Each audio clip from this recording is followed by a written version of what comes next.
नमस्ते दोस्तों। आज के इस नए एक्सप्लेनर में आपका बहुत बहुत स्वागत है। आज हम एक बहुत ही जबरदस्त और रोमांचक सफर पर चलने वाले हैं। हम डिकोड करने जा रहे हैं इलेक्ट्रिकल पावर यानी विद्युत शक्ति के काम करने के तरीके को। एक छोटे से परमाणु के अंदर इलेक्ट्रॉन्स के बहने से लेकर हमारी असल जिंदगी में घर पर आने वाले भारी भरकम बिजली के बिल तक, ये पूरी कहानी आखिर है क्या? चलिए आज इसे बहुत ही आसान भाषा में डिकोड करते हैं। तो आगे बढ़ने से पहले एक नज़र डालते हैं कि आज हम क्या क्या कवर करने वाले हैं। सबसे पहले हम समझेंगे कि करंट यानी इलेक्ट्रॉन्स का फ्लो क्या होता है। फिर हम एसी और डीसी करंट के बीच की जंग देखेंगे। उसके बाद वोल्टेज, रेजिस्टेंस और ओम्स लॉ पर बात करेंगे। फिर देखेंगे कि पावर और एनर्जी को नापते कैसे हैं। और अंत में हम डिकोड करेंगे पावर ट्रायंगल के रहस्य को। चलिए बिना देरी के शुरू करते हैं। तो चलिए अपने पहले टॉपिक से शुरुआत करते हैं। करंट, इलेक्ट्रॉन्स का प्रवाह। एकदम माइक्रोस्कोपिक लेवल पर चलते हैं। देखिए होता क्या है कि किसी भी कंडक्टर जैसे कि कॉपर के तार में जो फ्री इलेक्ट्रॉन्स होते हैं ना, वो थर्मल एनर्जी की वजह से इधर उधर बिल्कुल रैंडम तरीके से भटकते रहते हैं। उनका कोई फिक्स्ड रास्ता नहीं होता। लेकिन जैसे ही आप इसमें कोई वोल्टेज सोर्स, मान लीजिए एक बैटरी जोड़ते हैं, तो अचानक से एक इलेक्ट्रिक फील्ड बन जाता है। ये फील्ड उन इलेक्ट्रॉन्स पर एक जबरदस्त दबाव डालता है, जिससे उनकी ये रैंडम आवाजाही रुक जाती है और वो सब के सब एक सीध में पॉजिटिव टर्मिनल की तरफ बहने लगते हैं। बस इसी बहाव को, इसी फ्लो को हम करंट कहते हैं। इसे I = Q/T फॉर्मूले से समझा जाता है और इसे नापने की जो यूनिट है वो है एम्पेयर। अब जब हम करंट का बेसिक समझ चुके हैं तो चलिए थोड़ा बड़े लेवल पर चलते हैं और बात करते हैं हमारे दूसरे टॉपिक की, ऑल्टरनेटिंग करंट यानी एसी बनाम डायरेक्ट करंट यानी डीसी। तो पावर की दुनिया में ये दो बहुत बड़े नाम हैं, एसी और डीसी। ऑल्टरनेटिंग करंट यानी एसी में क्या होता है कि करंट की दिशा और उसका मैग्नीट्यूड एक साइकिल में लगातार बदलते रहते हैं। अब क्योंकि इसे बहुत लंबी दूरियों तक ट्रांसमिट करना काफ़ी सस्ता पड़ता है, इसलिए हमारे और आपके घरों में या बड़ी बड़ी फैक्ट्रियों में इसी का इस्तेमाल होता है। इसके बिल्कुल उलट है डायरेक्ट करंट यानी डीसी। इसमें दिशा बिल्कुल कांस्टेंट रहती है, बदलती नहीं है। इसका इस्तेमाल वहाँ होता है जहाँ आपको एकदम से बहुत भारी ताकत, जिसे हाई स्टार्टिंग टॉर्क कहते हैं, उसकी ज़रूरत होती है, जैसे कि भारी सामान उठाने वाली बड़ी बड़ी क्रेन्स में। और ज़रा इस ग्राफ को देखिए, ये एसी करंट के मैथमेटिकल शेप को बहुत ही शानदार तरीके से दिखाता है। एसी करंट असल में एक साइन वेव के रूप में चलता है। ये 0 से शुरू होता है और अपनी एक पूरी साइकिल 360 डिग्री में पूरी करता है। ये जो ऊपर नीचे लहरों की तरह चलता हुआ वेवफॉर्म है ना, यही एसी सर्किट की सबसे बड़ी पहचान है।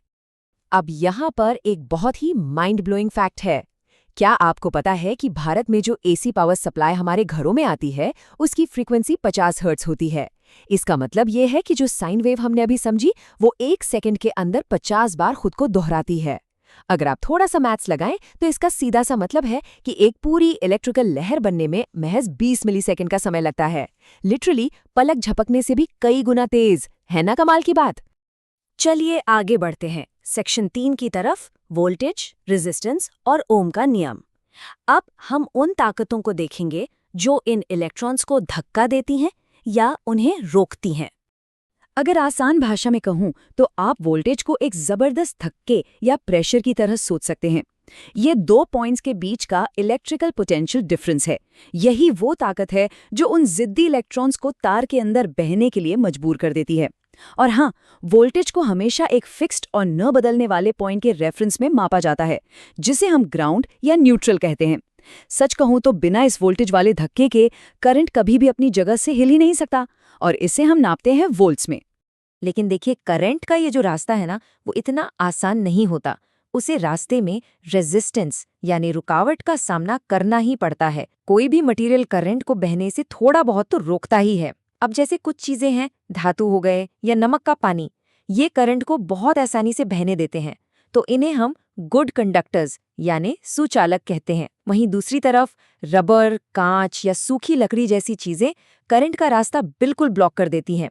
इन्हें इंसुलेटर्स कहा जाता है, और यही वजह है कि हमारे घरों के बिजली के तारों पर हमेशा रबर या पीवीसी की कोटिंग चढ़ी होती है, ताकि हमें करंट ना लगे।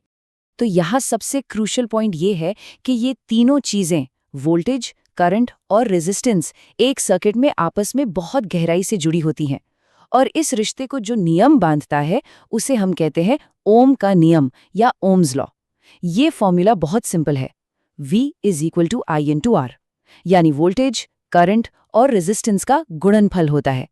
इसका सीधा सा मतलब ये है कि अगर किसी सर्किट में रुकावट यानी रेजिस्टेंस ज्यादा है तो करंट को उसी रफ्तार से बहाए रखने के लिए आपको पीछे से ज्यादा वोल्टेज यानी एक बहुत बड़े धक्के की जरूरत पड़ेगी। अब जरा इस कॉन्सेप्ट पर गौर कीजिएगा, ये वाकई में बहुत इंटरेस्टिंग है। एसी सर्किट में वोल्टेज और करंट हमेशा एक साथ कदम से कदम मिलाकर नहीं चलते। भले ही दोनों की फ्रीक्वेंसी एकदम सेम हो, लेकिन अपनी बनावट की वजह से वो एक दूसरे से थोड़ा आगे या पीछे हो सकते हैं। इसे हम आउट ऑफ फेज होना कहते हैं। इन दोनों लहरों के बीच में जो गैप या दूरी होती है ना, उसे फेज एंगल कहा जाता है, जिसे हम फाई या फाई से दिखाते हैं। ये एक बहुत ही इंपॉर्टेंट कॉन्सेप्ट है जो अभी आगे चलकर हमारी बहुत मदद करेगा। चलिए अब अपने चौथे सेक्शन पर आते हैं, पावर और एनर्जी को मापना। अब देखते हैं कि इन अदृश्य ताकतों को असल दुनिया में कैसे कैलकुलेट किया जाता है और कैसे इनका बिल बनता है। तो जब वोल्टेज का धक्का और करंट का बहाव एक साथ मिलते हैं तो पैदा होती है पावर।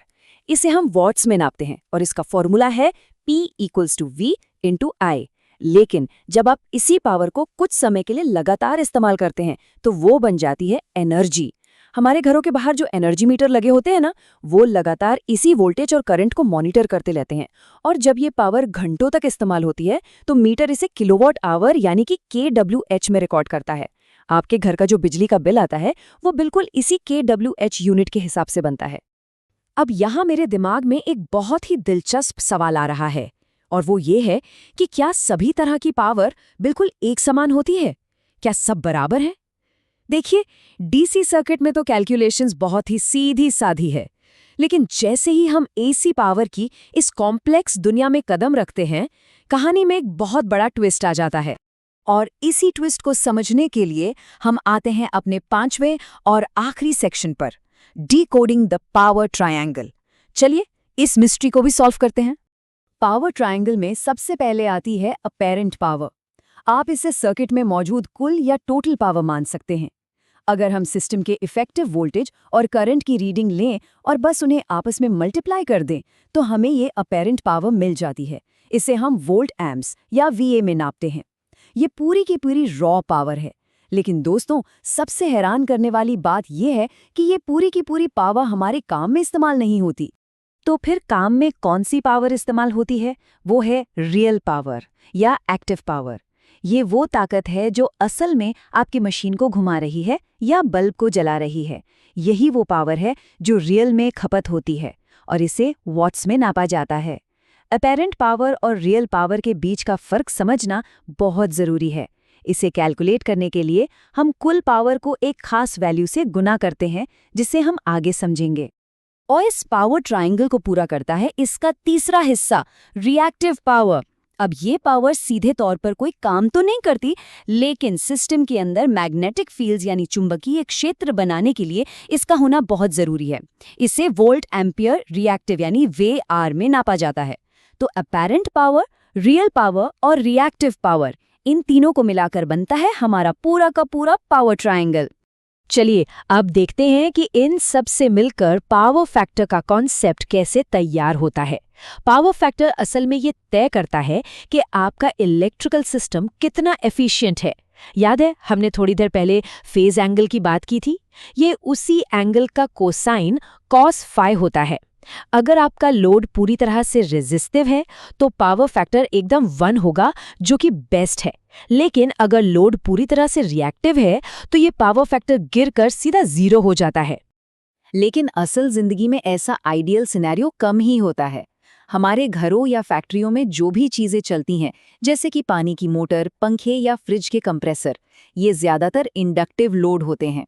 और इसका सीधा सा मतलब ये है कि इनमें करंट फिजिकली वोल्टेज से थोड़ा पीछे रह जाता है। इस देरी की वजह से एक लैगिंग पावर फैक्टर बनता है और इसकी वजह से हमारे सिस्टम की एफिशिएंसी 100% नहीं रह पाती। तो इस पूरे एक्सप्लेनर को कंक्लूड करते हुए मैं आपके लिए एक बहुत ही गहरा सवाल छोड़ के जाना चाहता हूँ।